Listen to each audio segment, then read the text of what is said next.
Hey, what's up, BikeRumor fans? We're out testing the new Kryptonite Incite line of lights, and these take a little bit different approach to lighting up the street and the path in front of you. They focus on lux and beam pattern instead of just sheer lumen output. So we've all seen these 1,000 lumen lights and stuff like that, but sometimes the beam pattern's total crap, you know, or it just doesn't shine out far enough or widen up and everything else. So what makes these lights special has a lot of tech features running from the entry-level X3 up to the mid-level X6 and the Mac Daddy X8 that has a lot of features and killer side brightness. So let's get out on the road and take a look at how these things work. Most of us are commuting where there are at least some street lights, and in those areas, all three of Kryptonite's new Incite lights help illuminate those in-between spots. They'll also keep you visible to traffic and pedestrians. It's the darker side streets and neighborhoods that present the challenge. They require a better beam pattern and more light actually reaching the ground in order to help you see not just where you're going, but also any potholes or other obstacles that could cause you to wreck.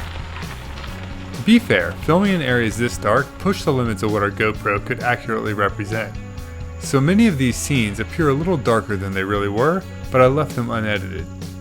It was on these dark neighborhood streets that the three different Incite models showed their biggest differences. All three have unique beam patterns, and honestly, the X3 wasn't all that impressive here. If you're routinely hitting the really dark streets, the X6 is pretty good, but the X8 definitely has the longest throw and best beam shaping where the light hits the ground. This is the X6, which has a long ambient light section ending with a wide but short bright strip. It uses a small display to show how many minutes of runtime you have left, 4 red LEDs to show which mode you're in, and bright side markers. All three lights have a brighter spot at the front of the beam, with dimmer ambient light closer to your wheel. This makes it easier to spot things while they're still far enough away for you to react to them. Kryptonite's marketing for the Incite line focuses on lux, which is the brightness of the ground where the light meets it. That's different than lumens, which is the brightness of the light itself. They say lux is more important measurement because that's the light that's actually useful, and it has as much to do with the lens quality and beam shape as it does with raw lumen output. We found the quality of the light to be very good, but also dependent on getting the right angle. So take the time to fiddle with it and get the beam hitting the ground where it's best for your riding speed and style. The light you're seeing right now is the X8, which puts a long, bright dome of light far in front of the wheel, plus a tiny bright spread just in front of the tire. It also has secondary side lighting, making you more visible to cars coming down a side street. As good as the side lights are on all three models, they do get partially blocked by your wrists if you're riding them on a standard road bike drop handlebar.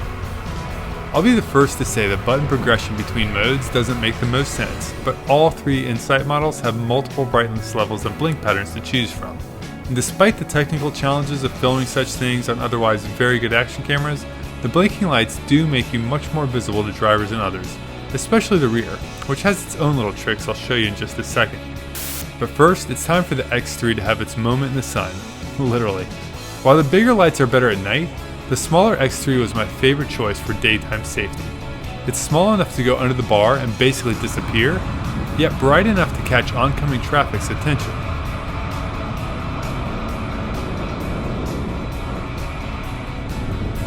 The Incite XBR is also plenty bright enough for daytime use. And it has various blink patterns to choose from, including 2 levels of solid.